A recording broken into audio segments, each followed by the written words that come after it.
bonjour. Merci d'avoir accepté de venir partager votre expérience dans ce petit podcast. Est-ce que c'est possible de vous présenter? Oui, bien sûr. Je m'appelle Rosiane Guimarães, je suis responsable pédagogique des stages au programme d'enseignement de l'éducation physique à la santé. Mon nom est Maude Boulanger, spécialiste en sciences de l'éducation pour le programme également d'enseignement en éducation physique et à la santé. Donc aujourd'hui, vous avez animé un atelier sur un protocole d'accompagnement du stagiaire à risque d'échec. Est-ce que c'est possible de nous expliquer un petit peu c'était quoi l'objectif de votre atelier, s'il y a une idée clé là, à retenir dans cet atelier-là? Oui, bien sûr.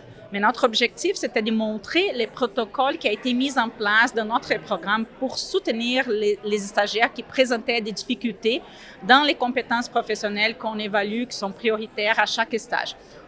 On les met en place dès le stage 2, dès le stage 1, mais le stage 1 est tellement court, mais c'est plutôt les stages 2, 3 et 4.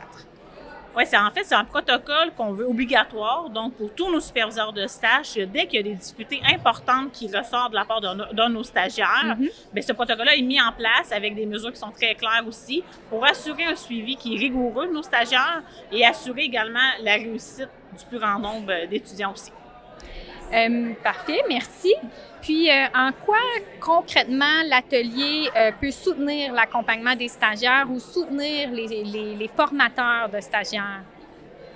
Bien, c'est un outil, dans le fond, supplémentaire. C'est que, dans le fond, on a une ligne directrice maintenant et souvent, c'est que nos étudiants à risque d'échec, on pourrait se retrouver avec un étudiant qui pourrait dire « je ne m'attendais pas à ça, comment ça j'ai un échec ». Donc là, on procure un outil et cet outil-là est utile tant pour le superviseur, mais également que l'enseignant associé. Donc l'enseignant doit être au courant de cet outil-là dès le départ du stage pour que si on a une difficulté importante qui ressort, bien là, on met en place l'outil et on accompagne la triade, donc le superviseur, l'enseignant et le stagiaire, à travers le stage pour réussir à surmonter les défis et à trouver des moyens concrets pour y remédier aussi également. Oui, et le plus important, c'est de tout documenter.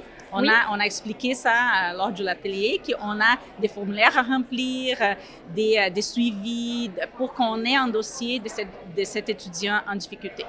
Donc, ça permet autant de garder des traces que de favoriser l'accompagnement de l'étudiant pour qu'il puisse progresser à l'intérieur de ses défis. Exactement. Si vous aviez un petit conseil ou une invitation à lancer aux formateurs de stagiaires, ce serait quoi? Moi, je vous donnerais un mot-clé, une formation continue. Toujours être en formation continue parce que la procédure évolue, les stagiaires évoluent, les programmes évoluent, alors être toujours en évolution. Oui, puis tu sais, c'est un travail d'équipe, l'accompagnement d'un stagiaire. Donc, l'enseignant associé travaille en équipe avec le superviseur, avec l'étudiant pour sa réussite. Donc, au final, nous, en tant que programme, bien, on veut offrir le plus grand nombre d'outils à nos enseignants, mais à nos superviseurs aussi, puis d'aller s'informer, puis de justement, bien, de s'initier à un genre d'activité comme ça aujourd'hui, bien, ça permet vraiment d'aller chercher cette formation continue-là qui est importante, puis d'aller s'outiller davantage. Merveilleux. Merci. Merci.